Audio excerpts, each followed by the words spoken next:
Mari Bapak Ibu, saya akan bersama-sama mengajak kita semuanya menyiapkan hati untuk firman Tuhan yang kita baca dan kita renungkan bersama pada pagi hari ini. Kita mohon pertolongan dan pimpinan Tuhan. Tuhan, terima kasih untuk perjamuan kudus yang boleh kami ikuti bersama, yang boleh kami membawa kami masuk dalam hadirat-Mu, bahwa kami memiliki relasi hidup bersama dengan Tuhan. Terima kasih ya Tuhan, dan saat ini kami ingin mengecam akan rahasia firman-Mu yang lebih manis daripada tetesan madu murni. Firman-Mu yang adalah pelita bagi kaki kami. Tuhan, berkati kami. Roh Kudus yang akan memimpin kami ketika kami membaca dan merenungkan firman-Mu. Dalam nama Yesus kami berdoa. Amin. Mari Bapak Ibu, saya mengajak kita melihat satu bagian firman Tuhan, Mazmur 95.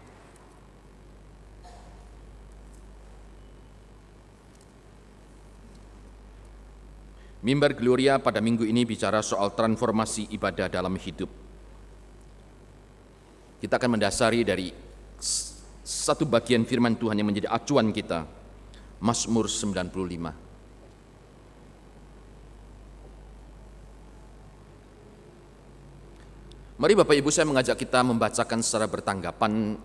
Saya ayat yang pertama, silakan Bapak Ibu ayat yang kedua, demikian kita baca hingga ayat yang ke-11. Mazmur 95, hormatilah Tuhan dan taatilah Dia. Marilah kita bersorak-sorai untuk Tuhan, bersorak-sorak bagi gunung batu keselamatan kita.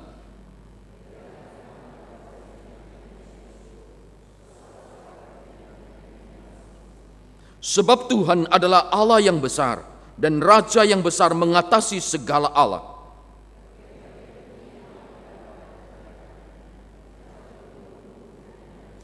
Kepunyaannya laut, Dialah yang menjadikannya, dan darat tangannya lah yang membentuknya.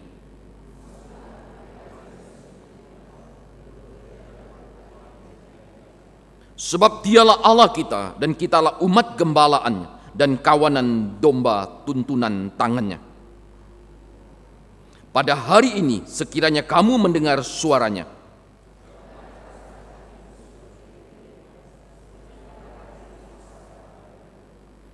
pada waktu nenek moyangmu mencobai aku, menguji aku, padahal mereka melihat perbuatanku.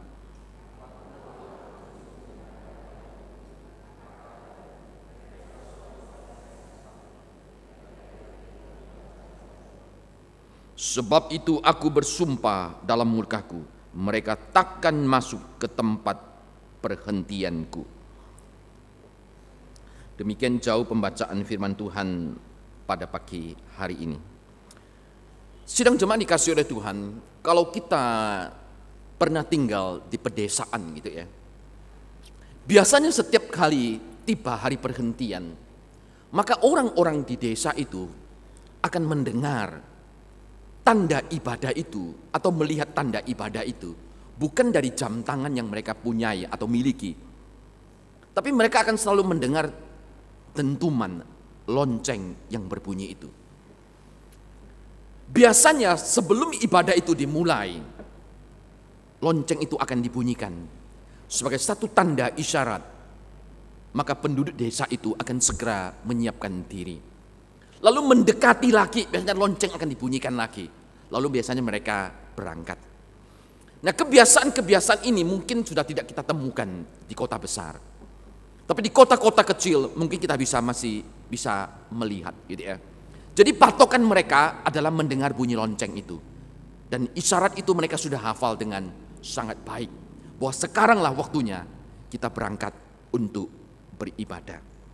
Nah, pengalaman seperti inilah yang membuat Charles Spurgeon ketika dia membaca dan menganalisa akan Mazmur 95 ini, dia mengatakan dengan satu kalimat, Mazmur ini adalah lonceng gereja yang memanggil jemaat beribadah. Ini mungkin berangkat dari pengalaman kecil waktu mereka ada di pedesaan di daerah Eropa. Memang itu kebiasaan di sana. Setiap tiba hari perhentian hari Minggu, lonceng ibadah itu selalu dibunyikan untuk memanggil umat untuk berkumpul dan beribadah. Ketika dia membaca bagian firman Tuhan ini sebagai seorang hamba Tuhan, ketika dia mencoba menganalisa dan menafsirkan bagian firman Tuhan ini, maka jiwanya itu merasakan ada satu pengalaman yang sama. Bahwa bagian firman Tuhan ini seperti lonceng gereja Tuhan.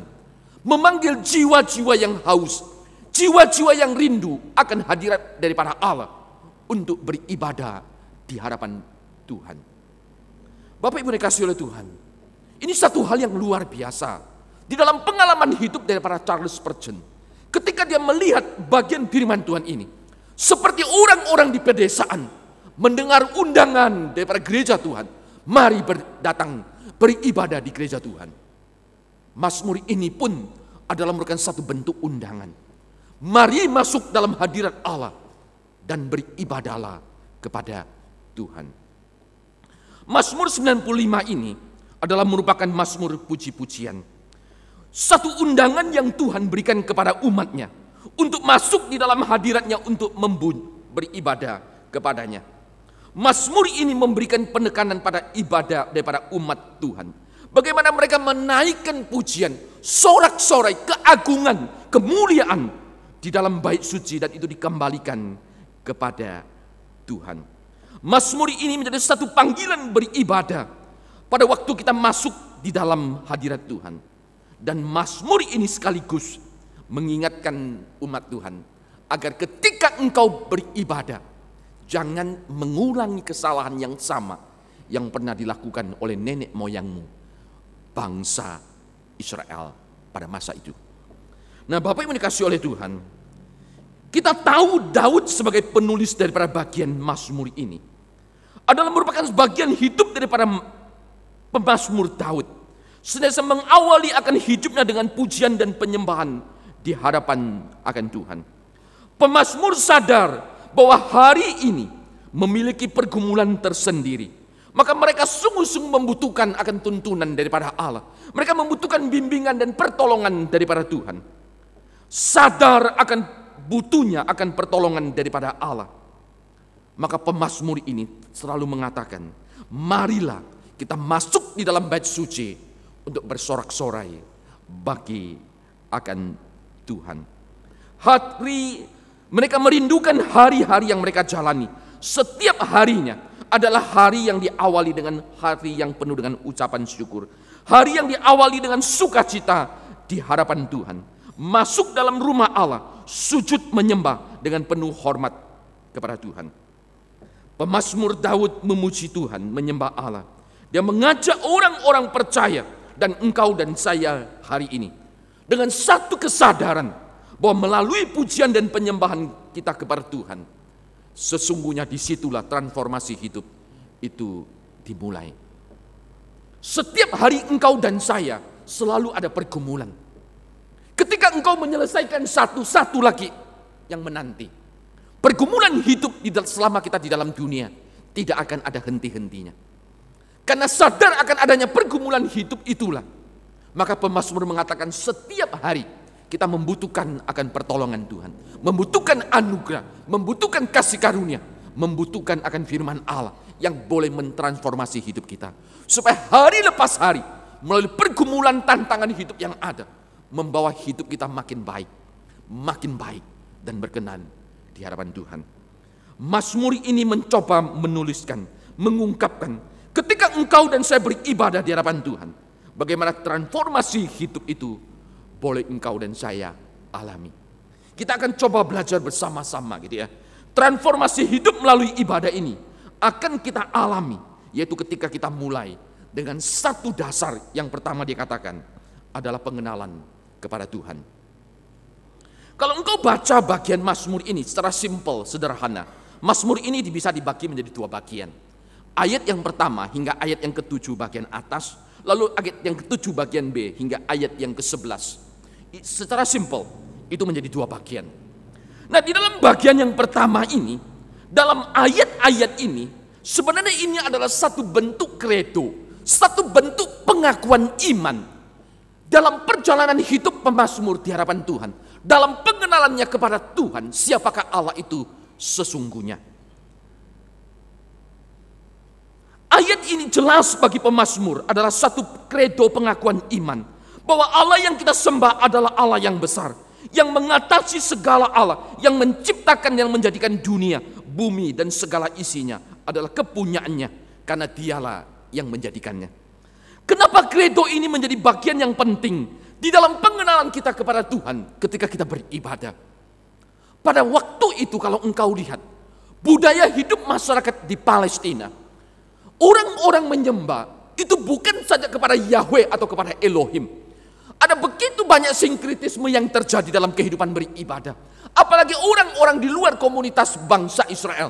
Bangsa Israel sendiri pun seringkali jatuh bangun dalam pengakuan siapakah Tuhan bagi hidup mereka. Kenapa hari ini kita mengucapkan kredo pengakuan iman rasuli? Adalah untuk menolong kita untuk mengingat kembali siapakah Allah bagi hidup kita dan bagi sebagai anak Tuhan. Oleh itu dimulai dengan pengakuan Allah Bapa sebagai pencipta. Kita mengakui karya Yesus Kristus. Kita mengakui karya Roh Kudus melalui gereja Tuhan. Itulah Allah kita yang kita sembah. Nah, pada waktu itu pemazmur mengungkapkan kredo iman ini. Siapakah Allah bagi hidup mereka? Pada masa itu kalau kita mencoba melihat kembali, ada banyak sesembahan. Misalnya dewa Molok. Mereka identikkan dengan penguasa di bumi. Lalu Baal, mereka identikkan dengan penguasa di puncak bukit yang memberikan kesuburan. Lalu Tiamat, yaitu penguasa laut yang mereka harus sembah.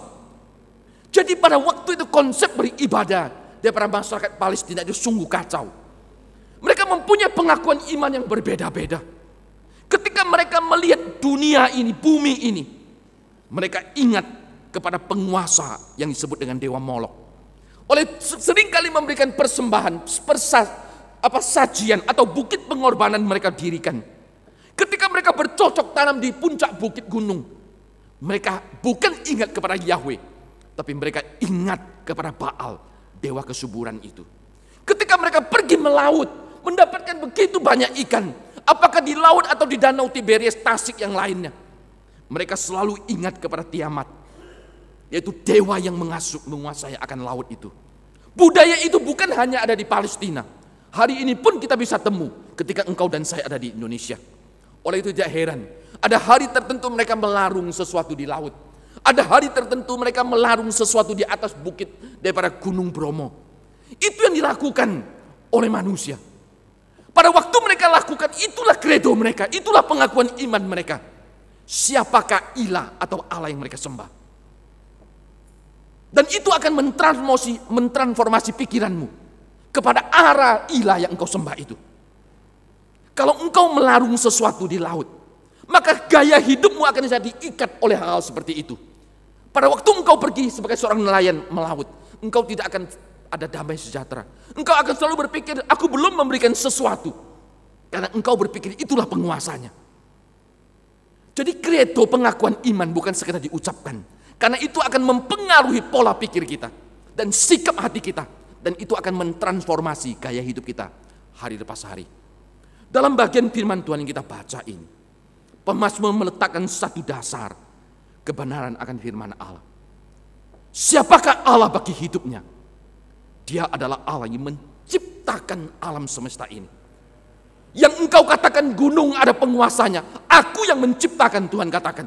Yang engkau katakan dunia, bumi ini ada penguasanya, aku yang membentuknya. Yang engkau katakan laut itu yang ada penguasanya, akulah yang menjadikannya. Dengan kata lain, Tuhan adalah Allah yang mengatasi segala ilah yang ada. Dasar pengenalan ini menjadi sangat penting. Karena dari pengenalan seperti inilah konsep hidup kita terhadap Tuhan itu benar. Dan itu akan mempengaruhi gaya hidup kita hari lepas hari. Pengenalan inilah akan kebesaran dan keagungan karya Tuhan. Ini menyebabkan pemazmur, kalau kita lihat, dia mengundang umat, dikatakan bersorak-soraklah untuk Tuhan yang empunya kehidupan. Kehidupan yang engkau dan saya jalani bukan milikmu dan bukan milik saya, tapi kehidupan yang engkau dan saya jalani adalah miliknya daripada Tuhan. Dialah yang mencipta, Dia yang menghembuskan nafas hidup dalam hidupmu dan hidup saya. Lalu dia katakan, marilah kita menghadap wajahnya dengan nyanyian syukur, bersorak-sorai baginya dengan mazmur. Lalu dia katakan, sujudlah menyembah dan berlututlah di hadapan Tuhan yang menjadikan kita umatnya. Pengenalan kepada Tuhan, credo pengakuan iman, itu akan membawa satu dampak konsekuensi. Bagaimana kita meresponi akan Tuhan Allah kita. Bagaimana engkau masuk dalam gereja Tuhan untuk beribadah dan menyembah.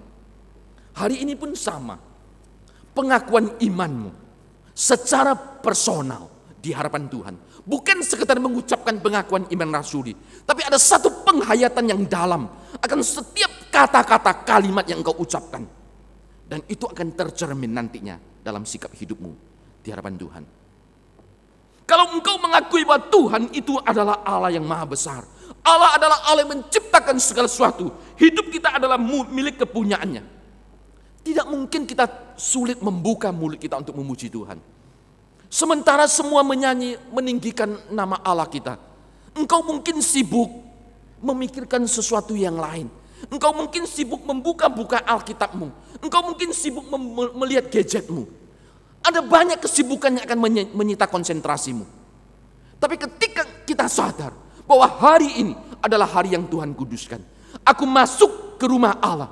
Aku sadar siapakah Tuhan yang saya sembah itu. Maka perasaan hati kita akan sangat berbeda. Jangankan berkata-kata dengan orang yang lain. Kita sibuk dengan hal yang lain pun kita tidak. Kita akan mengarahkan seluruh konsentrasi perhatian kita kepada Tuhan.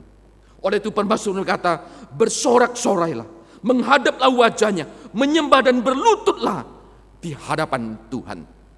Kata berlutut ini mungkin jarang kita lihat dalam keagamaan kita hari ini gitu ya. Karena kata ini sebenarnya dalam bentuk kata proskuneo dalam bahasa Yunaninya. Itu sebenarnya orang itu merebah gitu. Lututnya itu sampai menyentuh ke tanah. Itu kata berlututlah di hadapan Tuhan, kata menyembah. Hari ini mungkin tidak kita lakukan.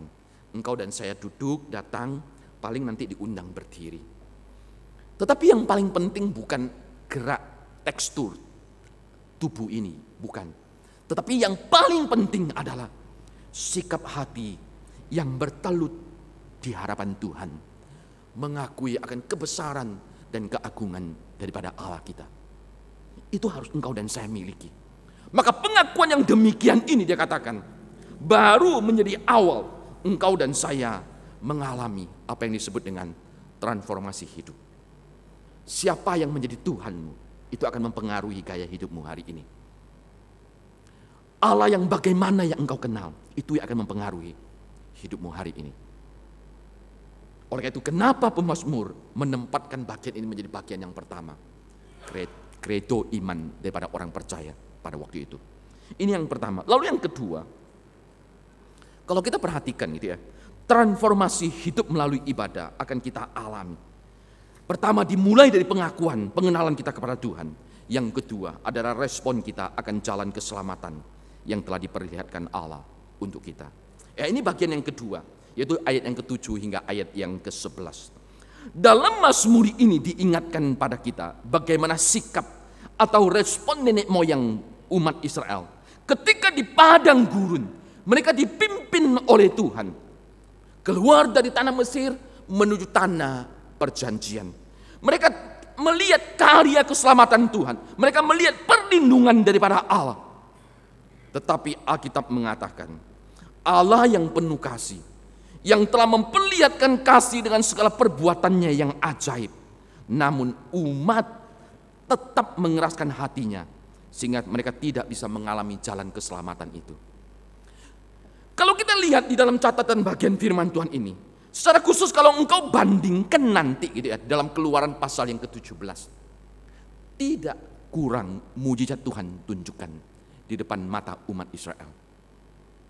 Paling tidak sebelum sampai Keluaran pasal yang ke-17 peristiwa Mara dan Meribah ini, mereka barusan ditolong, dilepaskan dari kejaran Firaun pada waktu itu dengan pasukan dengan keretanya. Bagaimana Tuhan menyibak akan laut itu dan menyeberang. Mereka melihat dengan mata sendiri. Tetapi pengalaman itu seolah-olah tanpa bekas. Pengalaman itu tidak membawa mereka untuk mempercayakan hidup mereka ke dalam tangan kasih daripada Tuhan. Ini sesuatu yang sangat aneh. Saya percaya engkau dan saya tidak melihat mujizat lebih banyak daripada mujizat yang ditunjukkan Musa pada zaman itu. Siapa yang pernah? Saya belum pernah melihat mujizat seperti itu. Walaupun dalam hidup saya sering mengalami juga. Tapi tidak lebih banyak daripada ini. Di Mesir paling tidak 10 kali. Tuhan menunjukkan tanda itu berturut-turut. Setelah keluar, bagaimana Tuhan melakukan perbuatan ajaib. Membelah laut Kolsom itu. Luar biasa bukan? Tetapi itu pun tidak membuat mereka untuk melembutkan hati.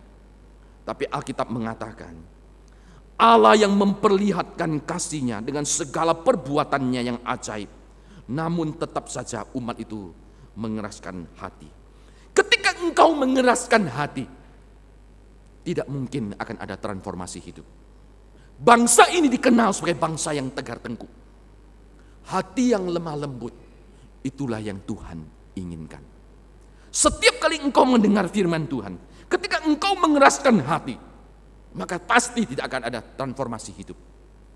Setiap kali engkau membaca dan merenungkan firman Tuhan, mendengar firman Allah diberitakan, dan engkau menerimanya dengan hati yang lemah lembut. Ini menjadi respon awal. Transformasi hidup itu akan terjadi. Kita kembali kalau kita coba bandingkan gitu ya. Melihat apa yang terjadi di dalam Keluaran pasal yang ke-17. Coba saya bacakan beberapa ayat firman Tuhan ini gitu ya. Ini peristiwa yang dikutip oleh pemazmur dalam bagian ini. Keluaran 17.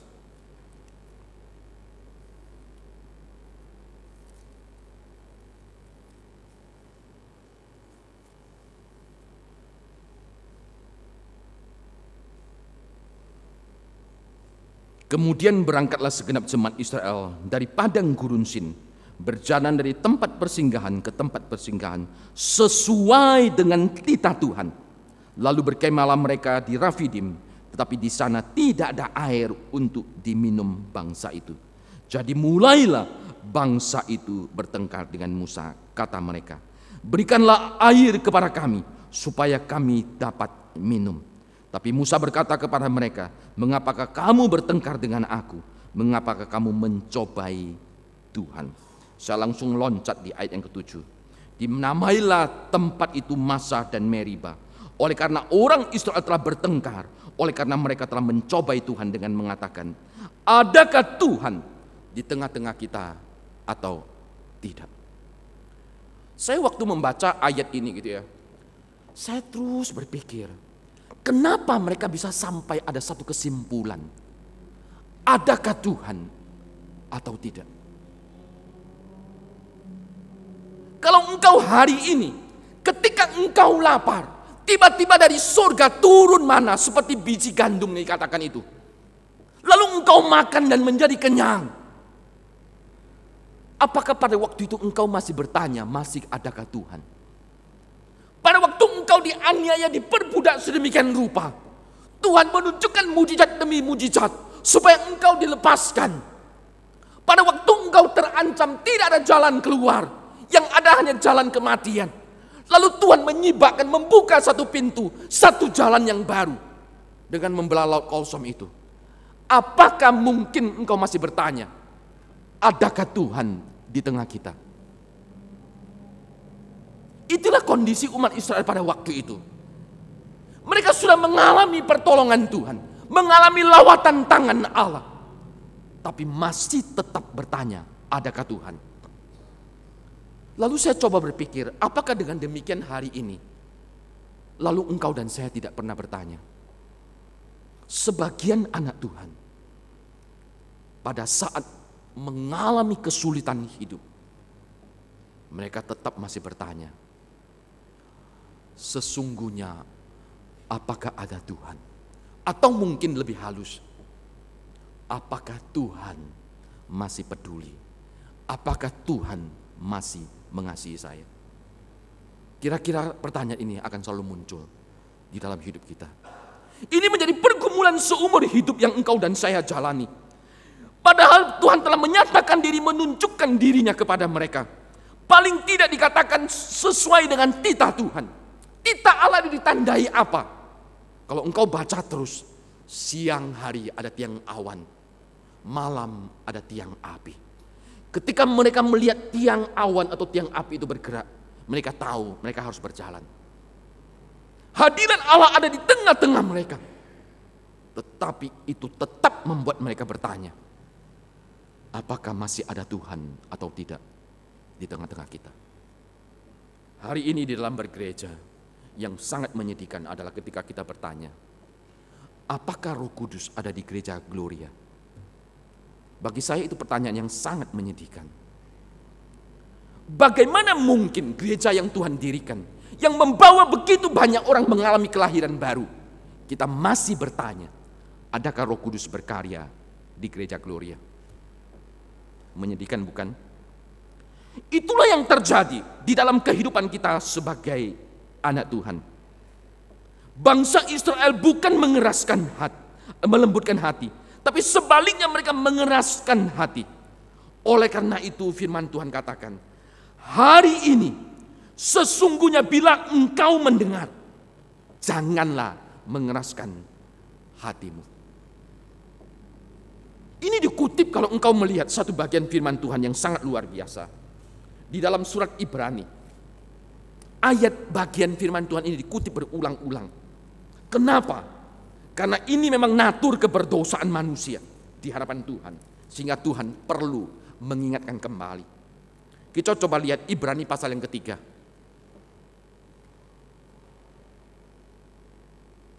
Ayat yang ke-7 hingga ayat yang ke-11. Judulnya oleh penulis Ibrani, binasa karena murtad. Persis dikutip oleh penulis Ibrani. Sebab itu seperti yang dikatakan Roh Kudus. Anda lihat seperti yang dikatakan Roh Kudus. Pada hari ini jika kamu mendengar suaranya, jangan keraskan hatimu. Seperti dalam kegeraman pada waktu pencobaan di padang gurun, di mana nenek moyangmu mencobai aku dengan jalan menguji aku. Sekalipun mereka melihat perbuatan-perbuatanku 40 tahun lamanya. Itulah sebabnya aku murka kepada angkatan itu. Aku berkata, selalu mereka sesat hati dan mereka tidak mengenal jalanku. Sehingga aku bersumpah dalam murkaku, mereka takkan masuk ke tempat perhentianku. Ini persis dikutip oleh surat Ibrani, penulis Ibrani. Karena pada waktu itu gereja Tuhan mengalami penyimpangan yang begitu luar biasa. Apa yang terjadi di gereja Tuhan dilihat oleh penulis Ibrani. Ini seperti melakukan pengulangan yang sama yang dilakukan oleh umat Israel pada zaman Musa. Oleh karena itu penulis Ibrani mengutip bagian yang persis sama. Lalu berbicara kepada gereja Tuhan. Hari ini juga. Ketika dia mengatakan pada hari ini. Hari ini, istilah hari ini adalah mengandung pengertian. Selama masih ada kesempatan, selama masih ada waktu, di mana hari Injil diberitakan, gunakanlah baik-baik. Jangan mengeraskan hatimu. Hari ini adalah hari anugerah Tuhan. Hari ini adalah hari kesempatan Tuhan berikan. Di mana Injil terus diberitakan. Maka Tuhan katakan, jangan mengeraskan hatimu. Tapi lembutkanlah hatimu. Kelembutan hati respon terhadap firman Allah inilah yang akan mentransformasi hidup kita. Firman Tuhan katakan, kalau tidak, engkau tidak akan masuk ke tempat perhentianku. Itu dialami oleh bangsa Israel. 40 tahun mereka berjalan di padang gurun. Generasi itu tidak ada satupun yang masuk ke tanah perjanjian. Termasuk Musa dan Harun. Bukan karena Musa mengeraskan hati, bukan. Musa karena waktu itu tidak menghormati akan kekudusan Tuhan. Sehingga dia begitu marah terhadap sikap umat Israel. Tuhan katakan berbicaralah kepada batu itu supaya ia mengeluarkan air. Dalam kemarahan emosinya yang memuncak, Musa bukan berbicara, tapi dia memukul akan batu itu.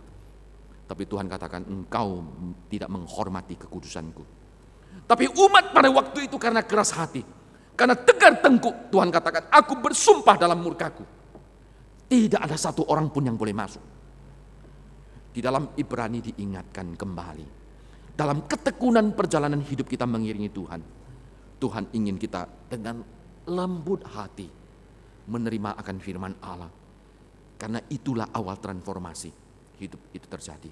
Ketika engkau mengeraskan hatimu, tidak akan terjadi apa-apa. Engkau tetap dalam kebinasaan itu. Ibadah sesungguhnya haruslah mengubah hidup kita di hadapan Tuhan.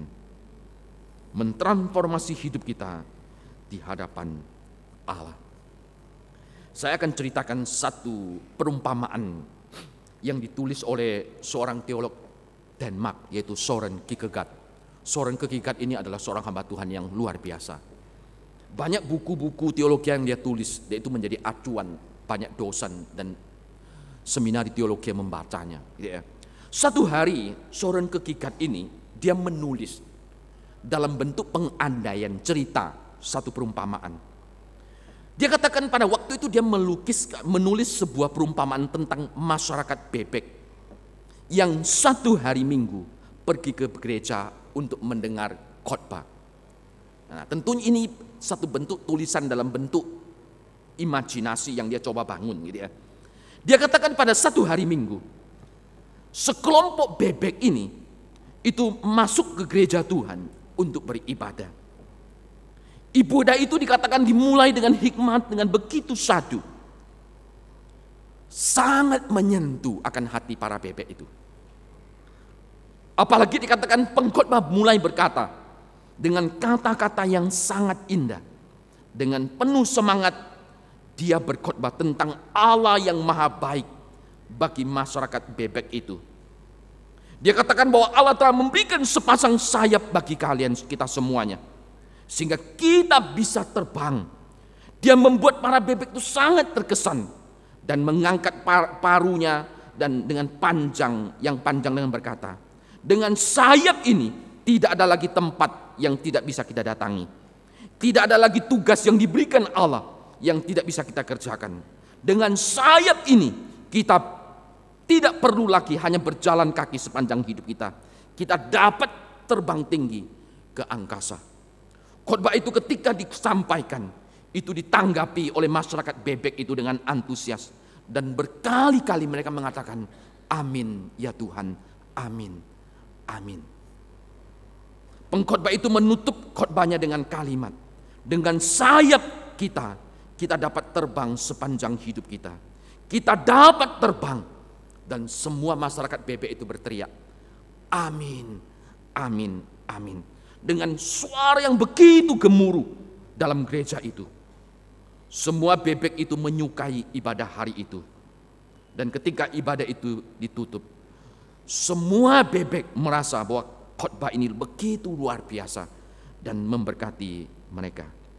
Tapi pada waktu mereka meninggalkan gereja Tuhan itu, bebek itu pulang masing-masing dengan berjalan kaki. Ini memang satu cerita yang dibangun oleh Søren Kierkegaard gitu ya. Saya tidak tahu apakah Bapak Ibu menangkap pesan tidak dengan cerita ini. Perumpamaan ini bagi kita mungkin ini sesuatu yang pantas kita tertawakan. Karena mungkin kita berpikir Søren Kierkegaard ini terlalu mengada-ngada. Mana mungkin bebek bisa terbang sekalipun punya sepasang sayap. Tapi sesungguhnya Søren Kierkegaard ingin mengatakan kebanyakan orang Kristen dalam beribadah setiap hari Minggunya adalah seperti masyarakat bebek. Kita datang dan meninggalkan gereja dengan cara hidup yang selalu sama. Kita tidak pernah berubah. Engkau dan saya tidak pernah mengalami transformasi hidup.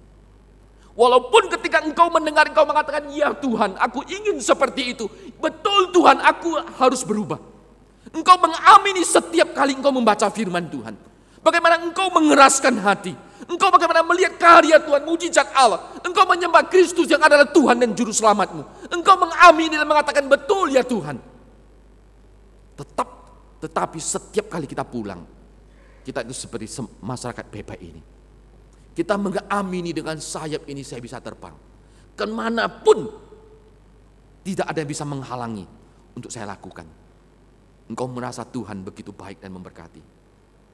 Tapi pada waktu engkau keluar dari gereja, seperti masyarakat bebek ini, mereka tetap jalan dengan kedua kakinya. Tidak ada perubahan yang mereka alami. Ibadah bukan seperti itu. Engkau dan saya tiap hari keluar masuk, tiap hari minggunya. Bukan tujuannya untuk itu. Tapi melalui ibadah, Tuhan ingin mengatakan ada satu perubahan hidup, transformasi yang engkau boleh alami. Baik secara personal, dalam kehidupan keluarga, kehidupan usahamu, gaya usahamu, itu terus mengalami transformasi. Nah, ini yang dikatakan oleh Yesaya. Saya bacakan satu ayat terakhir. Kok sepertinya mati tiba-tiba? Hah? Memang mati? Bisa dikeluarkan?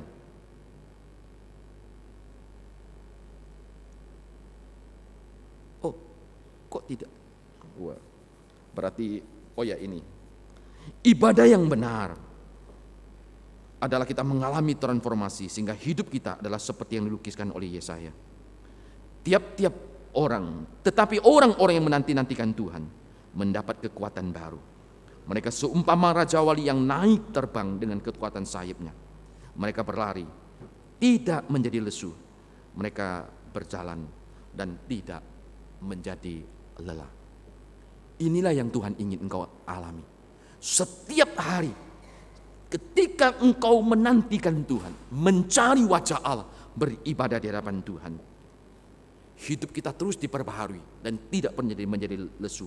Hidup kita terus diperbaharui dan engkau tidak pernah menjadi lelah secara rohani di hadapan Tuhan. Hidup seperti ini yang Tuhan ingin engkau dan saya alami hari ini.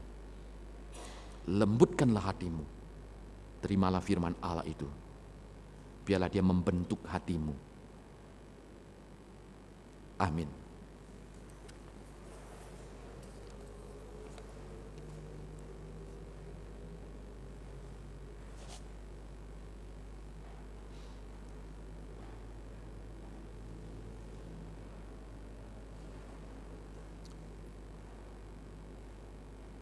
Tuhan, tiap-tiap minggu kami menghormati akan hari yang Engkau kuduskan. Bertahun-tahun kami pelihara akan hari Sabat-Mu ya Tuhan. Kami keluar masuk, tapi kami merasa begitu malu ya Tuhan. Tidak ada perubahan yang signifikan yang boleh kami alami ketika kami beribadah, ketika kami memuji, memberikan persembahan, berdoa secara khusus mendengar firman-Mu. Kami terus menolak, kami mengeraskan hati kami. Tuhan, ampuni kami. Biarlah hari ini ya Tuhan, ketika kami mendengar, kami tidak lagi mengeraskan hati. Sebaliknya kami boleh melembutkan. Karena dari itulah menjadi awal transformasi hidup ya Tuhan, di dalam pengenalan kami kepada Kristus yang adalah Tuhan dan Juru Selamat kami. Tolong kami ya Tuhan, supaya dengan hati yang lemah lembut kami menerima firman-Mu yang hidup itu, menyimpannya dalam hati, dan kami lakukan dalam hidup kami hari lepas hari. Dan perubahan ajaib itu boleh terjadi. Berkati umat-Mu ya Tuhan, berkati kami semuanya. Dalam nama Yesus kami berdoa. Amin.